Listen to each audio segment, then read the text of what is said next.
Hi hello viewers, இன்றைக்கி நம்ம பார்க்க போகிற ரெசிபி என்னென்னு பார்த்தீங்கன்னா எக் ஒயிட் கிரேவி. இது செய்கிறது ரொம்ப ஈஸிங்க, ரொம்ப ஹெல்த்தியும் கூட. நம்ம இதில் பெருசாக மசாலா எதுவும் சேர்க்க போகிறதில்ல, ஆனால் டேஸ்ட்டு செம்மையாக வருங்க. வாங்க எப்படி செய்யலான்னு பார்க்கலாம்.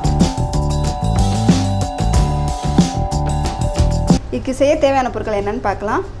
4 முட்டை வேக வச்சது, வெங்காயம் வந்து 2 பெரிய வெங்காயத்தை பொடியாக கட் பண்ணி வச்சுருக்கேன், பச்சை மிளகா 3 பச்சை மிளகா. அப்புறம் இது கிரேவிக்கு நம்ம வந்து பேஸ்ட் ரெடி பண்ண போகிறோம். அந்த பேஸ்ட்டுக்கு என்னென்ன வேணும்னா தேங்காய், அப்புறம் பாதாம் பருப்பை வந்து தண்ணியில் ஊற போட்டு தோலை வந்து உரித்து வச்சுருக்கேன். 1 டேபிள் ஸ்பூன் இஞ்சி பூண்டு பேஸ்ட்டு, தாளிக்கிறதுக்கு பிரியாணி இலை, பட்டை, கிராம்பு. அவ்வளோதாங்க இதுக்கு தேவையான பொருட்கள். வாங்க எப்படி செய்யலான்னு பார்க்கலாம். கடாய் சூடானதும் நம்ம 1 டேபிள் ஸ்பூன் எண்ணெய் ஊற்றிக்கலாம். எண்ணெய் சூடாயிடுச்சு.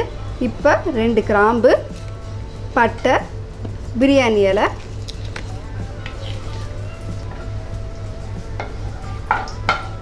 இப்போ வந்து வெங்காயம் சேர்த்துக்கலாம்.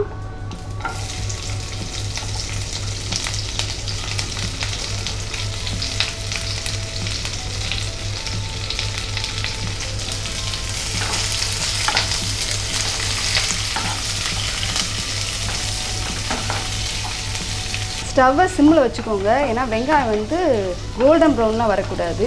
ஏன்னா நம்ம இன்றைக்கி செய்ய போகிறது வந்து ஒயிட் கிரேவி, அதனால் லைட்டாக நல்லா வதங்குற அளவுக்கு மட்டும் போதும்.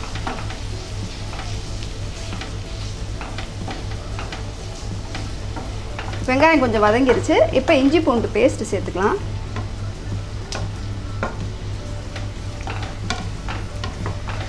இதோட பச்சை வாசனை போகிற வரைக்கும் வதக்கிக்கோங்க.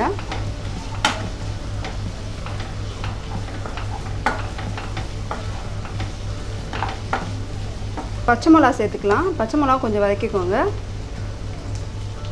இது வதங்குற டயத்துலேயே தேங்காய், பாதாம் பருப்பை அரைச்சி எடுத்து வச்சுக்கோங்க.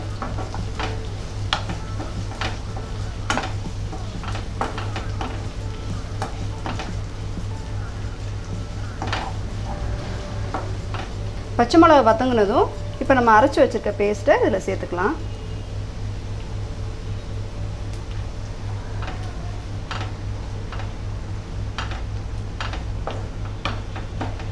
இப்போ கொஞ்சம் தண்ணி சேர்த்துக்கலாம். இந்த தண்ணி வந்து எதுனா நம்ம மிக்சியில் அரைச்சோம்ல தேங்காது, அந்த தண்ணி தான். அதை சேர்த்துட்டு நல்லா கிளறி விட்டுக்கோங்க. உங்களுக்கு தேவைக்கேற்ப தண்ணி ஊற்றிக்கோங்க. செமி கிரேவியாக வேணும்னா அதுக்கு தக்கன ஊற்றிக்கோங்க, இல்லை குழம்பு மாதிரி வேணும்னா கொஞ்சம் நிறையாவே தண்ணி ஊற்றிக்கோங்க.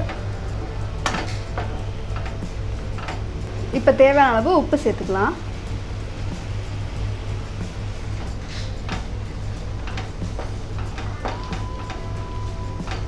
இப்போ நல்லா வதங்கிருச்சு. நம்ம இப்போ வந்து முட்டையை சேர்த்துக்கலாம்.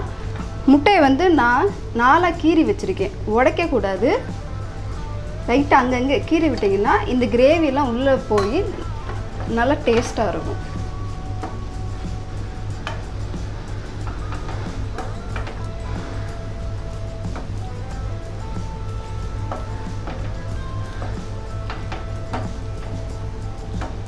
இப்போ லாஸ்ட்டாக லெமனை வந்து புழிஞ்சு விட்டுக்கலாம்.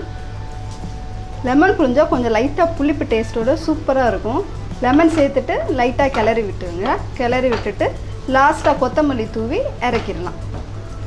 சூப்பரான சுவையான ஒயிட் எக் கிரேவி ரெடி ஆயிடுச்சு. இப்போ எண்ணெய்லாம் நல்லா பிரிஞ்சு வந்துருச்சு. இப்போ நம்ம கொத்தமல்லி தழை தூவிக்கலாம்.